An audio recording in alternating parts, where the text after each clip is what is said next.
had this piece that I've been working on for a very long time that I thought was a flash fiction piece. But I never really got it right. And then I kept removing and stripping parts of it. And then I was like, oh, this is a poem. It doesn't want to be a story. Actually, advice I give now, like, you should listen to what your piece wants to be.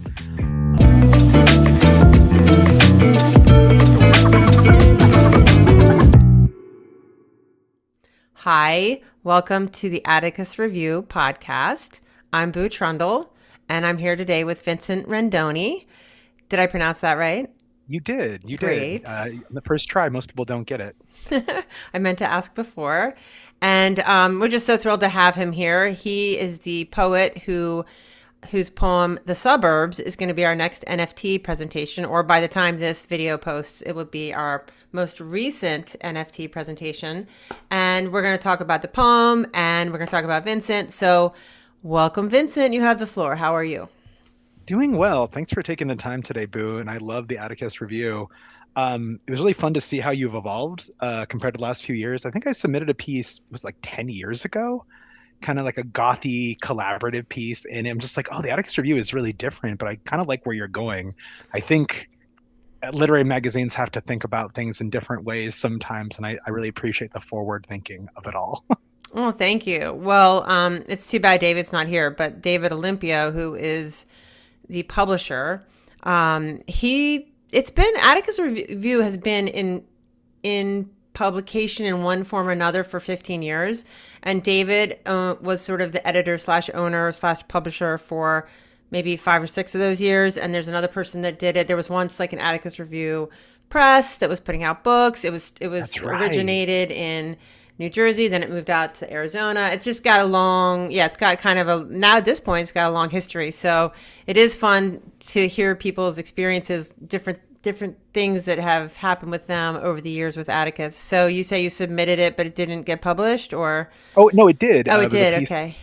Me and my old mentor from graduate school, Abby Mendelson, we made a piece. I think it was called Frozen River. Uh-huh. I wonder if it's still around. I'm going to do a quick Google search while we're talking. Why the heck Okay. not? Frozen River. Yeah, It's probably still up there. It might be in the archives at this point on the website, but the website, whoops, I shouldn't have done that. That's my Instagram.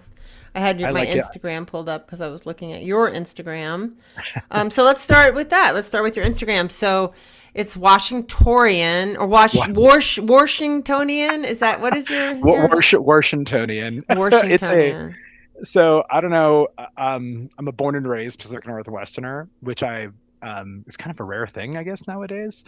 But some people, especially like we have a big like Scandinavian and like Canadian population up here. And growing up, I remember hearing people say Washington. Oh, okay. Washington.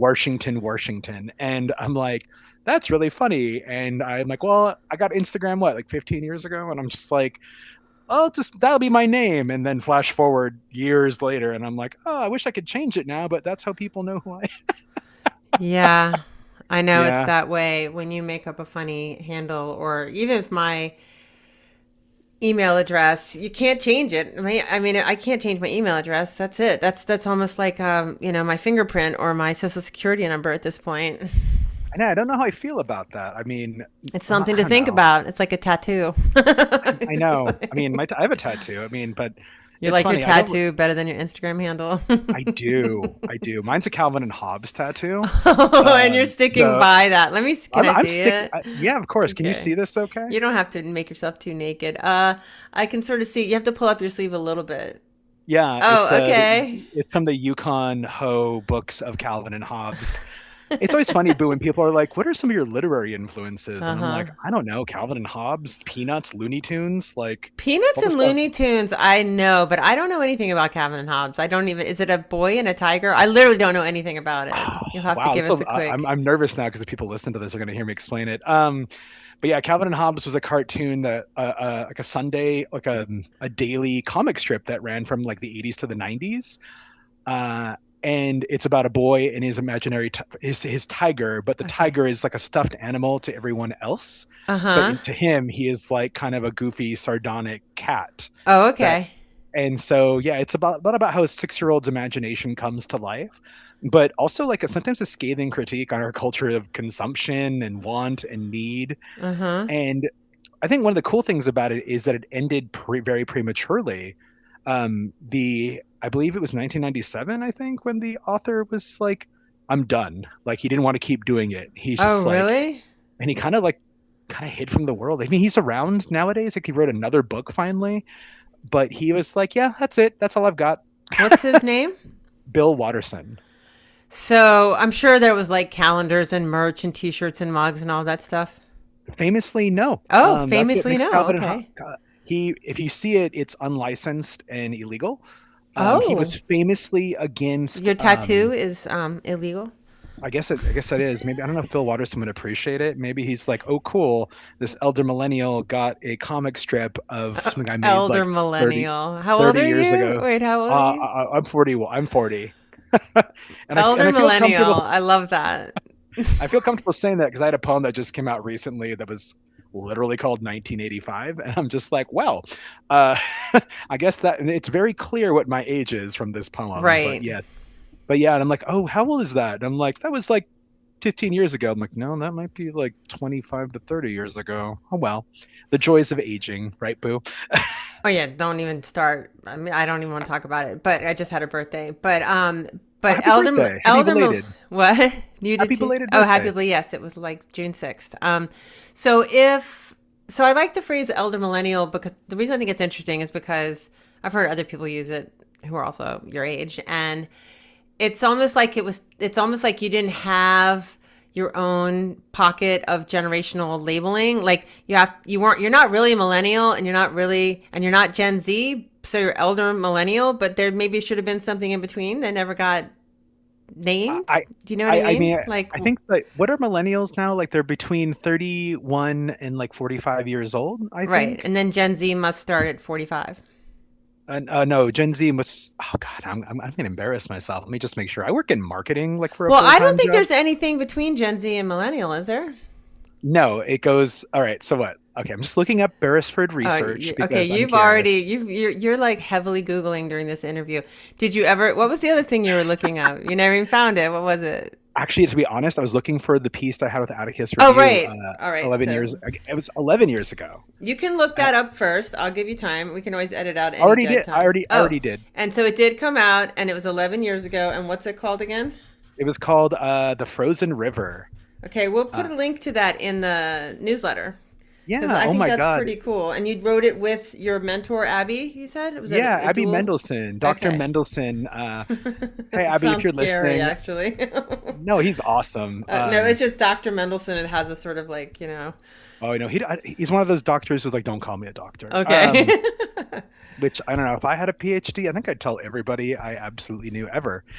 I know. A friend of mine just got her PhD, and I've just started calling her Dr. Bell. I just like don't call her by her first name anymore. I It's have pretty some cool. medical doctors, and then I'm just like, medical doctor friends, and then I kind of mess with them, and I'm like, okay, mister. They're like, you mean doctor? I'm like, no, I actually don't. Just to mess with them. Uh, All right, so okay, you looked up the Frozen River. We're definitely going to put a link to that in our newsletter. And then now you're looking up what? Oh, the now, generational stuff? okay, this is according to like a research firm. Okay, millennials now are what, between 30 and 45 years old. Okay. Gen Xers are between 46 and 61 now. Oh, that's what I And meant. It's Gen X. I was saying Gen Gen X. Z, but I was mixing it up. I'm Gen X. Wait, what is Gen X again? 1965 through 1980, that age range. Okay, Those I'm years. like a very old. I barely made it. I'm 67, so I'm 1967. So I'm Gen X, but like at the very top end of it. I was like, sorry, I thought you said you were 67. Like, wow, what is your skincare routine? That's Yes, no, I'm amazing. 59. 59, still holding on. And plus, Hey, Zoom has its own like smoothing process. I think it's called Yassify. I have a friend. Well, I had a friend. Let's call her an ex-friend now. And whenever she took Okay, there's a selfies about, story there. it's probably not but I remember like whenever we took selfies, like I looked weird. Like my eyes would pop, like, hmm and my skin looked really flattened, and my lips looked really bright. And I'm like, why do I look so different in this selfie that this person is taking? And I think I was yassified. Oh, it's an app. Yeah. Yeah, I think it was an app and a filter, and I'm just like, oh, of course. Like, Well, if I um, could always look the way I look on Zoom, I'd be very happy. But it's all right. I'm comfortable enough. So I'm high. I'm an elder Gen X, and you're an elder millennial. Yeah, I love it though. I have two I kids was and they're Gen Z, and so There you go. we have Yeah, and every base I work covered. with teens. I work with teens at Garfield High School here in Seattle, Washington, and I'm always like, it's a constant reawakening of how old I am and how out of touch I could be.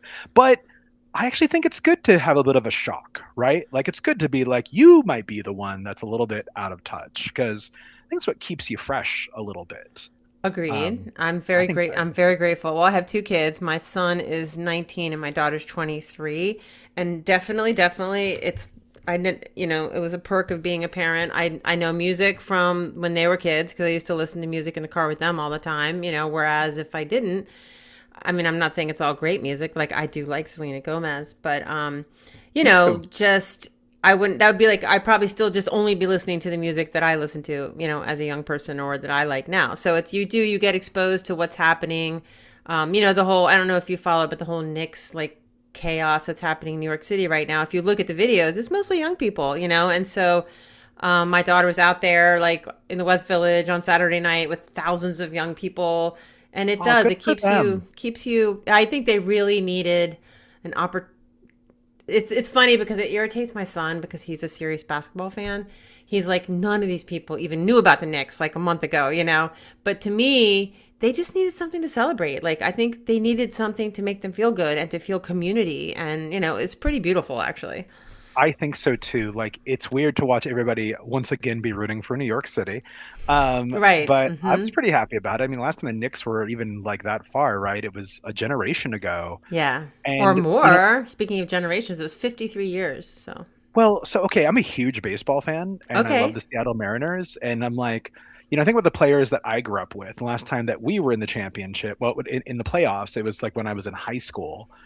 And now I'm watching like my niece get into it and she has her own memories and her own like these players will become her own Ken Griffey Jr. And I Mm-hmm. really love seeing that.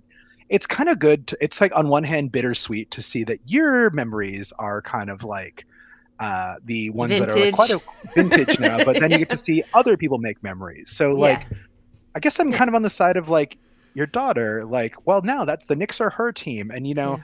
maybe I also get as a serious, well, I don't know what a serious fan is. Maybe I watch a losing team for most of my life, so maybe I'm a serious Mariners fan. Well, I Um, do think that's my son was explaining that to me because he was complaining because he's a Yankees Giants person because we live in New York or New Jersey. We live outside of New York, but he said the Yankees and the Giants have just sucked his whole life, but that's the whole point. You don't switch, you don't give up. It's kind of like your Calvin and Hobbes tattoo or whatever. It's like you're yeah. it for life and you can't switch. You can't switch just because they're losing. So Oh no, I could never switch. Although I do not feel bad for a Yankees fan at all. I know. I'm sorry for saying that. I outed It's our okay. family as Yankees. But No, it's okay. I get also, it. I mean, I guess in his generation, they haven't won anything, right? Like, so when you get so used to victory, it becomes boring. That's really interesting. Perhaps he could be like a Seattle Mariner fan that's never even made it to the World Series, and all right, it's all relative. isn't it? And that's a good, healthy reminder. All I right, mean, let's like, get back to literature. Okay. sorry, I sorry, knew sorry. from Yes, the first minute that we were going to have no problem talking to each other. So let's talk about the suburbs. Oh, I wanted to bring up the illustration that I did you have a love the chance to? Oh, you did. illustration. Okay, good. I did. I really, really enjoyed Why this, don't Boo. why don't you read the poem and while you're reading the poem, I will look for this art and get it all ready to share on my screen. Could you do a Sweet. reading of the poem for us? Of course, I will pull it up. Let's just get right into it. I don't like over explaining anything. The suburbs. I'm always trying to get back here, a home too cavernous for our family to afford, and didn't. Father coming home with a bucket of KFC, mother uncorking the Sprite, christening the linoleum, sister tapping the remote control, screaming at the unplugged television, father saying, "Honey, there's no battery." Father, eye caught on the empty screen, a show playing in his head, a sitcom where nothing ever goes wrong. Father mouthing, "Wow, wow, isn't this something?" And that It's was the suburbs. it's great to hear it read out loud. Thank you Thank so you. much. All right, I'm gonna find this little screenshot that I just made, and then we'll talk about the art. So, um, tell us a little bit in the meantime about how this is this in your new collection? This is so my no it my I have my upcoming collection. It's coming out in April 2027. This is not in it. It's really something I am considering putting into a third collection though. Okay. I've actually this is an older piece, but I've just been trying to find the right home for it. But it's very much in the spirit of the things I've been writing about lately.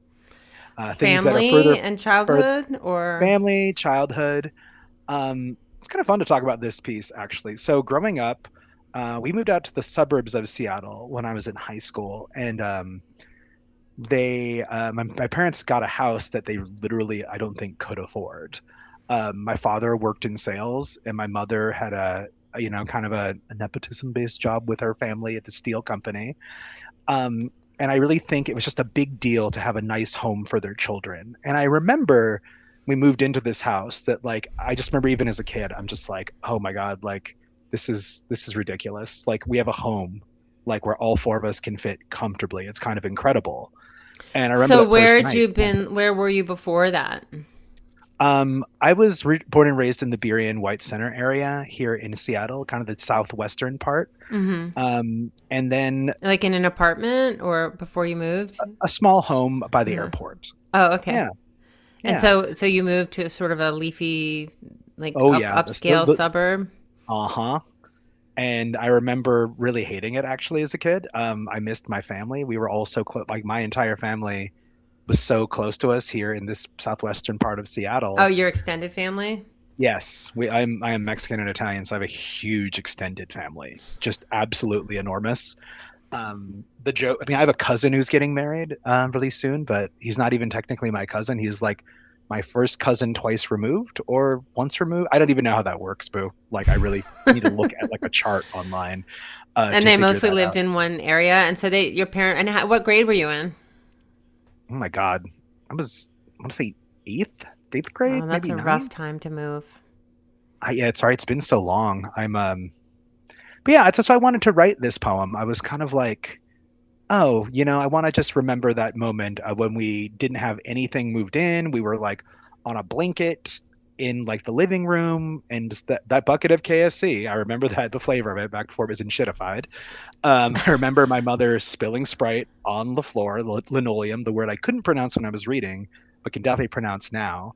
And my sister like trying to turn on the TV, not understanding that like it requires a battery and it requires to be plugged in. Oh, so it's very literal, this poem.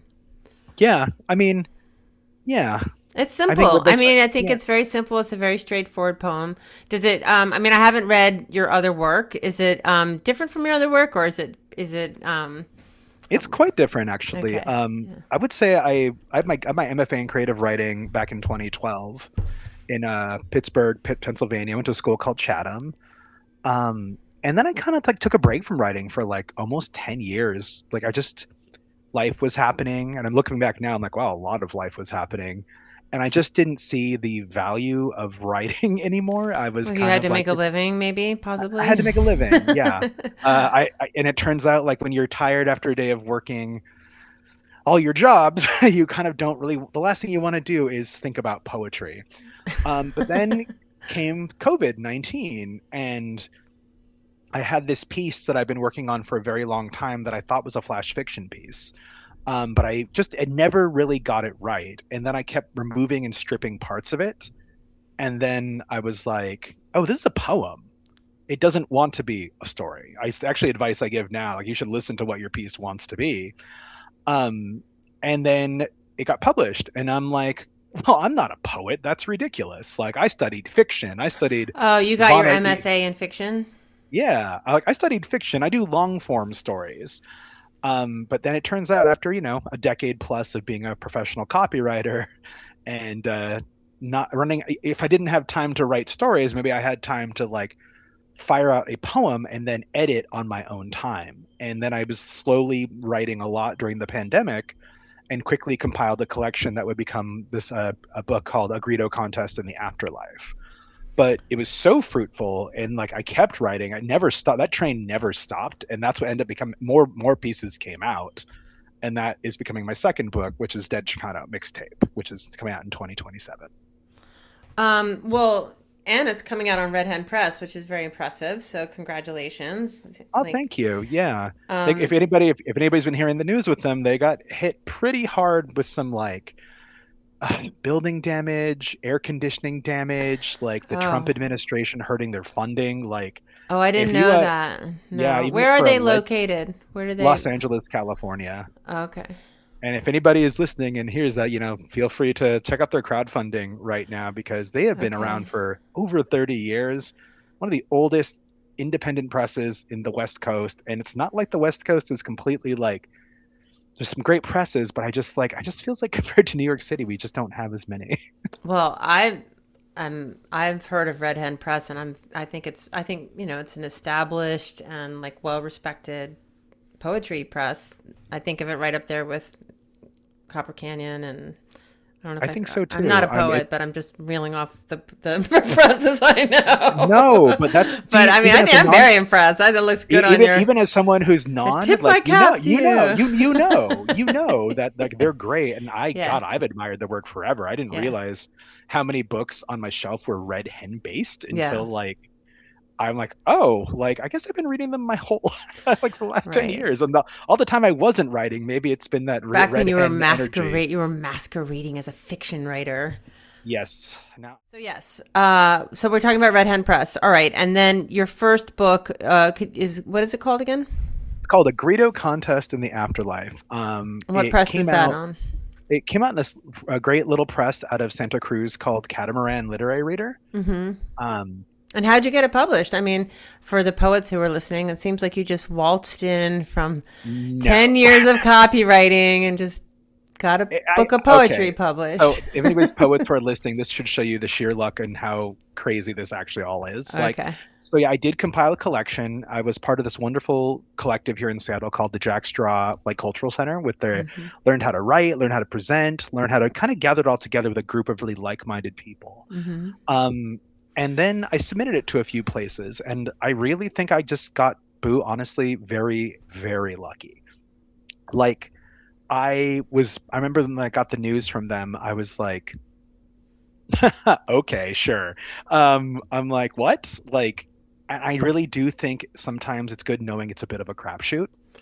You And never maybe the know. stakes were not as high because you'd been, sort of focused on other things and kind of came back to it. And maybe as a fiction writer, you were feeling kind of loose and free as a poet. It's possible, like I think sometimes we kind of start to take ourselves very seriously and get caught up in our own journey. It sounds like you just drifted back into poetry and didn't put a lot of stress on it, and it just worked Is it out. weird? Just is it strange advice? Like, I always like, I always listen.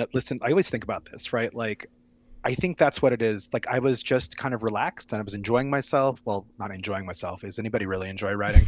Uh, uh, Let me make it but clear. I was not enjoying myself. I mean, my poetry is pretty silly. Like, it's deathly serious, and also I'm like, but it's also funny. Like, Playful. oh man, like everything's finite, and one day this will all end. But isn't that kind of funny?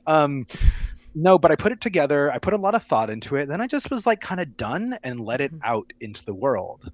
So Um, the Jack Straw Collective, they had workshops on how to put a manuscript together and stuff like that, or one of my mentors, Michael Schmelzer, did help me kind of like show me how to do that. And hmm also the big deal is just learning how to talk and present your work. I think so many poets like are brilliant on a page and then they get in front of a microphone or a crowd and they kind of shrivel up a little bit. hmm And I guess it reaffirmed this belief that poetry should be entertaining. It should be kind of I mean, I get that from my family, right? You tell a story, you better be entertaining, right? yeah, because Like, if you're not, someone's going to interrupt you and finish the story for you. yeah, especially in my household. But yeah, and I think it was sheer luck. And the second book was also sheer luck. hmm But here's the part I want to tell poets that's maybe either going to scare them or make them feel better. So the second book was simply I read with this amazing poet, Francesca Bell, over the long weekend, and we just had a really great time reading throughout Washington State. And when it was done, she's like, "Oh, if you're ever interested, like she's a Red Hen published author, and she's like, I'm happy to like send this over to Red Hen and just like because I love your work." And I'm like, that's such a nice thought. Sure, let me send that your way. And I didn't think anything of it, Boo. And then like maybe 3 weeks later, like that's when like we want this book, and I'm like, oh, what? Um, okay. But here's the part I do want to impress upon people. So that's, I feel like I got lucky twice. Now, this third collection I've been working on, which I'm reluctant to even share. I don't believe in sharing things until like they're done. Oh, so Um, you don't read your poems while they're still in progress out I, loud. I mean, I do to practice, Right. but I don't refer to a manuscript or a collection as an existing thing until it does exist. So I've had this third one that I've been shopping around a little bit. It's been rather interesting. So poets who are listening who think I'm just sheer luck, it's not this time. Even Really? as someone who's fairly like I've been submitting for a while, I kind of know what to do. I'm like, oh, like I keep getting close, but it keeps falling short. Mm. And now I'm kind of like, oh, now I'm like, now I'm caring a little bit more than I used to. Suddenly my relaxed just let it go attitude has become a little bit more like I need to like do this more, and I think it's become less fun. uh Interesting. That's yeah interesting. Like the professionalism has seeped into the art, kind of. yeah, and I don't love it. I really don't enjoy it, I'm starting to find. And that's why I'm really grateful now. I've had this group of friends. We do this thing called the grind where we, for a month straight, for 15 minutes a day at least, we will work on our art and then we'll share it out in a document. So we're all kind of being accountable for each Oh, that's other. cool. Yeah. And When is it happening right now? When are you doing it? it just finished in May. Oh, okay. You When do it it's for a done, I'm like, month? So you do like I the do it whole for month of May? a whole month of May. And I was pretty proud that I did not miss a day. You can miss a day, but then you have to double up the next day. And it's not advised to miss more than like one. And oh god, already just like I had people like making incredible music, making incredible collage, but then there are people just like getting back into writing. Another one is editing his novel that's already under contract. Me, I decided to just be playful. I'm like, I'm gonna write whatever I feel like. I'm a completely pure generation. And it kind of came back to me a little bit. Then I Oh, was good. like, The oh, you playful know and the what? fun. Yeah. Yeah, playful and fun. And I realized that maybe like most folks can relate to this part. The thing I hate doing most is submitting and doing like that part of the writing. It's part of it, but I'm like I miss the playfulness a little bit. So Well, now I'm kind of let's go back to the yeah. suburbs because I never brought that photo up. So let me share my screen. I love this photo. Let's see I know how this you said it's just in goes. draft form, but it already looks really nice. I mean, it's going to be basically this. We met with the illustrator the other day. We just finished two newsletters about Adriana, who is the illustrator. And she was actually born in Mexico City, and now she works out of San Diego. And Cool. she's doing our whole year of illustrations. So we got 5 NFTs, and yours is the third. So this is her third illustration, and at the end it'll be a collection. And NFT technology is in a transition. I think that crypto is totally in the toilet, and I think David and I have started this crypto. The idea is that you can trade these files, that the files become valuable depending on the like currency of the author, that the author's original work is presented as an NFT. It's also presented on the website as a regular poem that you can read, just like it used to be. Like in some ways, Atticus Review hasn't changed, but you can also purchase it as an NFT, and then you are the owner of this very unique digital asset. That's the concept. They're not selling like hotcakes, and also the value of them has gone down. Like when we started, which was like a year and a half ago, it was $30 to buy an NFT. And I was like writing the newsletter last week, and I was like, you can buy an NFT for $30. And I was like, let me just double check that. And now it's like $6. That's how much like the value of these things has gone down. But then again, theoretically, they could go back up. But it's not really about that. It's about this belief that in the future there may be the ability to support an artist by investing in their work digitally, especially as things become more digital. I think that's why I'm interested in this process. So like, you know, you said cryptocurrency, NFT, and even like, I mean, I work in the tech industry as my full-time job. Like, I can imagine there's a little bit of like some poets be reluctant to hear it, but on the other Oh, it hand, caused an absolute panic when we first started. but here's the thing I'm starting to think about though, and maybe this will be an unpopular thought, but like I'm not sure the current system is working. Especially like, you know, if a press like Red Hen suddenly gets shaken, right? And then you look at like all the literary magazines that are suddenly like, how these journals that I love are just like under threat. These presses I've loved are under threat. Like, we were so beholden to like this, and I'm like, there may need to be other things. I'm very obsessed with ancient like Bronze Age history, and it's always funny that like people think we're resilient. We have a supply chain, we have water, food, adequate land, and then it's like actually, if two or three more of these things get affected, the way we know the world could actually change. And I Well, think tell me sometimes. more about just clarify what do you mean by Bronze Age, and which civilization are we talking about? Okay, so this is an annoying rabbit hole that my friends, if you're listening, I really apologize for going down this If road they're your again. friends, then they'll be interested. So I have been very obsessed with and something I think I've been writing a lot in I'm just writing. I'm not even going to say collab. I'm just writing for fun now. Hmm. I have been low-key obsessed with the late Bronze Age collapse. For anybody who doesn't know, and historians, please forgive me, I'm just going to make a truncated, quick version of this. Um, the Can late you Bronze Age just adjust your camera because your kind of head is being chopped off by the camera? And Oh, how's okay, that? that's better. Yes, Okay. you and the guy with the wolf. Oh, that's my father. Okay. And my abuelo painted that. It's a great conversation starter at work, although people definitely are like, oh, it's Vincent's in this call because I can see the weird wolf and his dad. Okay, So, there's too much to talk about, but let's go back to the Bronze Age. so I want to say it was like 13th or 12th century BC, before the Common Era. People are 13th. like, oh, that's just like caveman times, and I'm like, actually, Is no, that that was like, after ancient Greece? I think it's like during the phase of like the peak of Greece. Oh, okay. That's the Maybe Bronze Age. maybe just after. Okay. So what ended up happening, you have all these like, well, I want to say Egypt, Anatolia, Greece. Was it Greece at this time? Egypt, Anatolia, the Aegean, Libya, Well, the entire me- the Greeks were conquered by the Persians, right? So there was like Turkey and that whole empire that came over from right, Turkey. in the Sinai Peninsula. So think of it as like what Yeah. basically the Mediterranean Seas Uh-huh. Yeah. region. Yeah. And God, if there's a historian listening, please forgive me. There won't be, I'm don't just worry. okay. I'm very Nobody's nervous listening. now. Okay, so the late Bronze Age You can collapse. really feel very free. Okay, so people are like, that's like the Bronze Age. That's like nobody. That's like shields and kind of savage times. Like actually, it wasn't. Right. The kings and queens were very catty. They Mm-hmm. had incredibly dense supply chains where like Egypt would send wheat Mm-hmm. and some people would Mm-hmm. send marble, and they would Mm-hmm. have this cosmopolitan, see if this sounds familiar, a cosmopolitan system of trade Mm-hmm. across the known world. Mm-hmm. But By what sea, happened mostly. by Or not sea, just by sea, right? There were by, trade by routes sea and across land. by sea and land. Mm-hmm. So what comes interesting is that basically things are going well, but then like something begins to happen.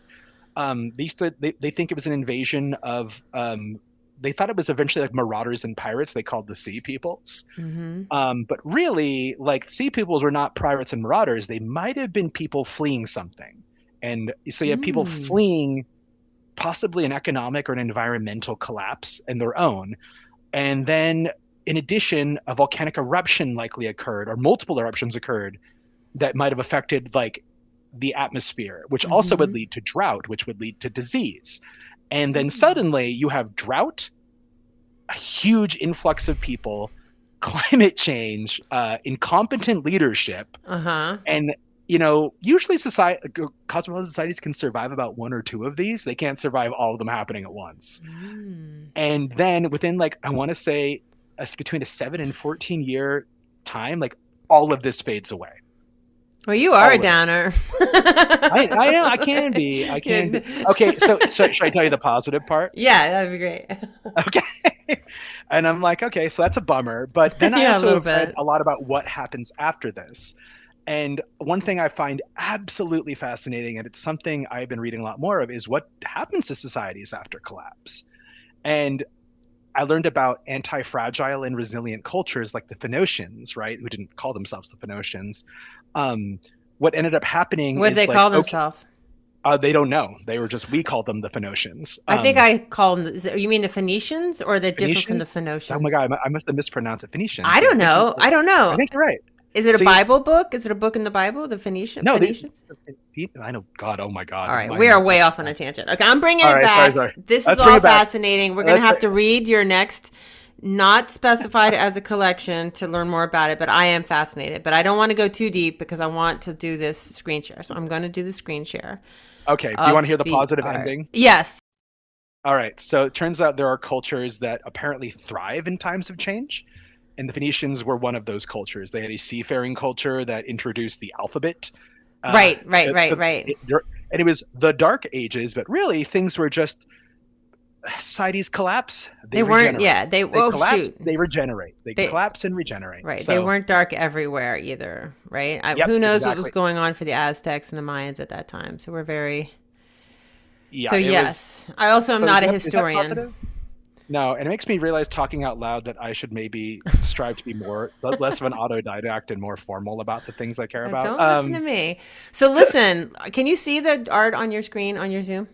I Okay. can. All right. Looks great. I love this. I love this piece. Okay. So if you're listening to this podcast and you're not watching it, this would be a good time to check in on the YouTube. But we're looking at this illustration um, by Adriana Quezada. I'm bad with names. So Adriana Quezada is the illustrator who did this drawing, and this is her interpretation of Vincent's poem, The Suburbs. So I'm gonna just, well, before I describe like the way that Adriana was conceptualizing it, Vincent, why don't you tell me, like, interpret this illustration and how it relates to your poem? I'd love to hear your opinion. Okay, this is going to sound really weird. Adriana, is that the artist's name? Yes. Hi, Adriana. Thank you for illustrating this. I really like your work. I actually think the color tone is. This is going to sound kind of strange. This is the colors that I imagine the poem looking like, kind of like these muted, comforting colors. But one thing I really enjoy about just the illustration beyond the color is I also really like that there's like scenes of safety, but actually things are being assembled in this one, right? I see a father bringing over a bucket of KFC. I see the mother in the windowsill, but it all looks like it's still being constructed and maybe not fully like cohesive either. It's something that was still in process. Yeah. Or maybe on the verge of being broken apart. Oh, Because nice. I love that. I love that read. Yeah, that is yeah, pretty. Yeah. So the way Adriana conceptualized it was going off of the sitcom, like the TV. So you see how the green is this TV with the knobs on it. And then yeah. then the guys in the front are their stagehands, right? So they're constructing the set and it's sort of like this idea of like, what is reality? And so it's frames and like almost like they're props and it's a stage set and it's like what was going on in your dad's head as he was sort of imagining this sitcom in his head. Oh, wow. Well, the speaker's head, not your head, but like the poem speaker's head. And then you see the guy in the back with his head poking up out of the back frame. Yeah, I'm curious about that. What do you think about that, I Boo? think that's the speaker of the poem. It's the kid or the boy, the young man who's telling the story. And she kind of conceptualized that as water. It's almost like he's drowning, like he's not quite, there's a melancholy. She felt like there was a melancholy to the poem, that things were not quite right. And do you see the bottle of Sprite like hiding behind the wall? Oh my gosh. I thought that was like a A something pickle or else. something? Yeah, What did you I think it liked was? it. I thought it was like maybe like I see two. I thought it was an animal Yeah. because I see like a dog or a wolf at the door, Oh, that's a and then bear. But I like bear. that a bear. Yeah, and the bear just kind of came from like we had a chat about it, and David said like, "Where'd the bear come from?" She was like, "Nowhere. I just made it up." But like, I like that the bear's there. The bear could be the sister because there is no sister in the drawing. Right, could be brother Um, and sister, but it also mhm. could be like creature like not like it's weird because they're not like scary creatures, but there's like something animals surrounding it too. I mean, one thing about the suburbs I was trying to do was like, listen, I knew that my parents extended themselves like when the Great Recession hit. The Great Recession was what 2008 and kind of lingered for several years after. And I Mhm. remember like my father actually ended up passing away right at the beginning of the Great Recession, and then like my mother worked in manufacturing and that all closed down and basically the world was changing kind of really quickly. It's actually really funny when you brought up your daughter and Generation Z. I'm like, oh my God, are they going through the same thing a little bit where like the world that their parents knew they can't advise? Like, is that what my parents were going But through? isn't it always like that? I mean, You're right. It's, and that is not the most comforting thought, but it is like that is just how life is though. And I I remember don't think as a thinking, parent, because I'm a parent. I mean, the internet didn't even exist when I was my daughter's age. There was no oh, internet. The internet was invented in 1996. That was the first time I had internet, and I didn't have cell phones. My first cell phone was in 99, and I was already 28, or something like that. So like I grew up in a completely different world, and not to mention I was a very different person. So like as a n- parent, there's just yeah. you're lost no matter what. Well, and I'm thinking about this now, like, God, my parents must have been about my age or a little bit younger and like trying to navigate this, right? But Right. I think that's what I wanted to capture, that melancholy of like they had this home, in the suburbs that they wanted to get out of the city because it was getting rough at the time. I remember that very distinctly when I was a kid. Like the reason we moved is because there was a transient guy in our backyard who was like looming over me and my sister, and if it wasn't for a dog at the time, like who knows what would have happened. And my mother was like, Okay, "That's it, yay for the dog. What kind of dog was yeah, it? golden retriever named Daisy." Oh, big Never killer, quite, huh? yeah. I actually remember her really well. I remember she used to like playing with the hose and the towel and jumping in the air. But the minute that person was in the backyard, she was on top. She was Okay, like, she was like a mean dog. Oh, nice. Way to yeah, go, yeah, Daisy. yeah, good Daisy. But then we moved to the suburbs. I remember like, but a lot of people, right? Like couldn't really afford the homes that they lived in. And I Hmm. know that my parents are the same way. Manufacturing and sales, like those are highly like susceptible to recessions. And Well, like in the maybe poem, you says it didn't last. Did they end up selling the house, or what happened? my father passed, Oh, I'm and sorry. then so that the income of that was lost. And then my mother, like manufacturing, went belly up, and suddenly they had a home like that. It could only take one or two hits before you can't afford things like that. Uh-huh. And then they couldn't afford it anymore. My mother had to move out to like a duplex, and I think she still lives like, I hope she isn't listening, but like we're not as close as I'd like to be. Uh-huh. But yeah, she still lives in the area, but like she even to this day feels kind of shell shocked, I think, by what happened. And I don't blame her. It's a lot of change all at once, to lose your husband, to lose your job. Your kids are coming of age and your kind of empty nest syndrome. Like, I don't know. So I wanted to capture that fragile moment of like hope, but knowing it won't. Like, no, like I wanted to capture that this is maybe temporary, but hell, all of this is maybe just temporary, Yeah. Well, I right? really liked what you said about the illustration. I'm definitely gonna pass that on to Adriana. That it also looks like it's coming apart, because that's not something she mentioned, or that I think David and I were like really in touch with. But that's a beautiful read on that drawing, because I didn't think of it that way, but it definitely looks like it could be taken apart. Yeah. And just on that topic, so when we present the NFTs, it'll be coming out probably next week. Well, so we're talking on June 16th. I think we're going to try to get it out next week, Thursday. So whatever that is, the What day is today? 18th. What month is it? I don't know anymore. Tuesday. So Thursday is the 18th. Thursday, June 25th is when we're going to release this, hopefully, if all goes Cool. well. And there will be 5 collections. So there's basically going to be 5 versions of this drawing. And because the Ooh. way the NFT art works is that, I don't know, do you have ever seen NFT art? Is it something you're at all familiar with? So like, remember I am Bored familiar. Apes? I do remember the bored apes. Yes, I. So like there's like 1,000 of the Bored Apes. One has a red cap on, one has a yellow cap on, and that's how you Oh distinguish it. yeah. They look a lot alike, but there's little differences. And so we're playing on that, although we're only doing 5, and we're not exactly fans of the Bored Ape art style. But No, I this mean is more, we're this taking is the an art a lot actual. more seriously. Yeah, this is an actual illustration. Like, I'll Those are admit, just like little digital admittedly, dot. I part of why I wanted is I was just kind of curious, like, how is Atticus Review using this? Because NFTs do not have a good reputation, No. straight up, and I imagine poets are even more critical and hesitant of it. But on the other hand, I'm also like, well, you should learn how new technologies work, just if only to know what they can't do.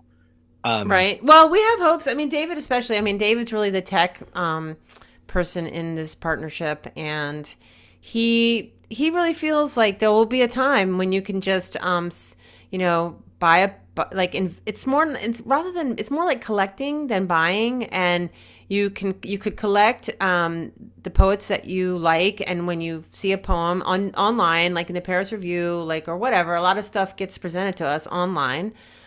You can invest in that poet by, being the sole owner of the digital file that's attached to that poem. The poem will be everywhere, but you'll be the only person that has a certificate, the NFT certificate for that purchase. It's a way of supporting the poet, also collecting something that has that could potentially have value depending on the poet's career, and it's direct. It's like between you. So when someone buys, you'll be the owner. You'll be a part owner in this NFT. It'll be you, Adriana, and then Atticus Review. And so these three parties, if for example the NFT like explodes and becomes worth $6 million, you would get a third, Atticus would get a third, and Adriana would get a third. And on that NFT package. And then there'll be 5 different drawings. One might have, we haven't decided how they're going to be different, but maybe the bear's missing in one and then the sprite's missing in one. It's almost like a little puzzle, like how they're different from each other. And then each booklet will have the cover art, which is the Atticus logo, the illustration, and your poem and your bio. And that's what'll be the little booklet. And that booklet is attached to the certificate. So it is a cool way to publish. It's just a matter of people buying them. And, I haven't really, like I said, they're not selling like hotcakes, but you never know. What's interesting, it's funny, when you were talking about that, it made me think of this album I really, really loved. Jens Lekman, this Swedish like pop artist, he had an album a few years ago called Night Falls of a Cortadala, which is it's a beautiful album. It's not streaming anymore. There are some issues regarding, I think, samples. It requires you to like kind of change it and reform it. It came out in a different form years later. But I'm just like, wow, like there are some things that like you think will be around digitally even. Right. And then it's like, actually, so I ended up like buying the MP3s. Buying the MP3s in the 2020s. And I'm just like, well, this might cease to exist in every form. And I don't like things being beholden to streaming services because physical media is, what do I actually own sometimes, right? When I buy a game or buy a movie, I'm buying a license to watch it. And I'm like, well, that's ridiculous to me. So it seems like this is a nice counterbalance to that. Like, oh, like this is one way this could actually last because, magazines do fold. They go on hiatus. So I don't know. I'm up for exploring new ways of doing this. You're 100% on our wavelength. I mean, again, I wish David were here because this is like when he started this NFT project, it was because Atticus Review, he was watching all these literary magazines fold, and Atticus Review was about to fold, and he decided to keep it alive, but to streamline it and make it something different because it was about to go away. And so that's how we made it survive. So it's changed a lot, and we're still working on it to make it like sustainable financially, because a lot of times somebody's funding a magazine, and then when they stop funding it, like either it's an institution or it's an individual who has money to spare. But David and I are not operating with that kind of budget, so we're trying to make it self-sustaining. And then the idea would be that the artists would get paid, directly by the readers, which is kind of cool. Well, yeah, it's kind of interesting. I was thinking of that magazine a few years ago. Astra, was it? It was like this big journal that had a lot of funding behind it. Oh, it's still a press, Astra Press. Yeah, a friend of mine, Ben Schrank from college, is the publisher. It's in Brooklyn, and it's funded by a Chinese company. No, no, it's Astra Magazine, not press. But it used to be a magazine, and it went away. Oh, okay. Is that what you're talking about? It's not there anymore, right? It had some like really big names in it. At the start, yeah. The second issue was the last one. I know. Like, dang! Like it came out like gangbusters, and it was I think the editor was Art Spiegelman's daughter. Oh yeah. Are we talking about the same magazine? I don't know. I think so. Yeah. I don't know. Someone will have to correct us. But it's gone. But they did have funding, but it's gone. So that's kind of a, not a great example. I am curious, like how literary like I'm watching firsthand the NEA like rescinding fellowships and funding drying up. I'm like, what's gonna happen? And I don't know, like. That's why I kind of like what Atticus Review is doing. At least you're trying something different. We are doing that. That's the truth. So before we hang up, it's already been. I an know hour. we're just like, what? It's been great talking to you. But before we hang up, why don't you tell me about the wolf drawing? I just don't think we could have a whole interview with you without knowing what that's about, and then also maybe David can use it in the newsletter, a little more information about you. So you said that's your dad. So let's just close with like a little bit more about this incredible painting. Is it a painting? I can't tell. Sorry, I was like the wolf at the door. No, Yeah. so yeah, this my abuelo was a really interesting fellow. My grandfather was, a great grandfather, although apparently less than a stellar father to his many children. Yeah, that's But often the case. yeah, I grew up like he lived here in the Burien White Center area too. I remember their house, and he was kind of a wacky guy. Like he was one of a Fifi Shriner. He used to drive those little carts like at meetings and like the fez hat. He would just occasionally have like a beret on with huge glasses. But I remember just spending a lot of time with him, and he painted and just he would always have a project. And it's funny. My parents were always working, but my grandparents were like kind of just doing their own thing a little bit. Like I have this like drum over here that he was painting. This painting, he had many more like that too. Is it a And acrylic painting? Do you know? It almost looks like it's spray paint or something. I don't Do you know. know I'm what gonna the touch medium that. is? Is it I on do like a is not. it on like a canvas? Is it on canvas? It is on a canvas. Okay, it's probably Yes, acrylic. but yeah, And what's the he. woof? What's the symbolism there? Okay, so I think my grandmother was just simply obsessed with wolves. How many stories did I hear about coyotes and wolves growing up, Hmm. um, in my household? But no, his nickname was Lobo, Wolf. Oh, your dad. No, my grandfather. Oh, but Sorry. that's your dad in the painting? Yes, that's my Okay. dad. So That it's is your definitely dad. my So dad. it's theoretically that's a portrait of your dad and your grandfather. I think so, or maybe my late father's like spirit animal. I don't know. I really like it though. I mean, yeah, my My son's middle name is Wolf. It's a family name for me. I think wolves are incredibly powerful. So yeah, I mean, he went by many names, which is very shady. But Alfredo Luna, Alfredo Rendon, Alfredo Rendoni, and now Lobo and Fred. Like he had many names, I like that. which it's a kind of there's a little something con artisty. Okay, it might be a little shady, but I've always had fantasies of. I don't know if you've seen the movie Marnie by Alfred Hitchcock. Have you seen that movie? No, I haven't. But Well, on the she'll other like hand, get off a train and she'll go into like the bathroom and she'll dye her hair black and pull out like a new ID with a new name and have a whole new personality. I'm big into multiple personalities, so I think that what do many you mean, names. Boo? I can't. Yeah, I don't think you could relate to that.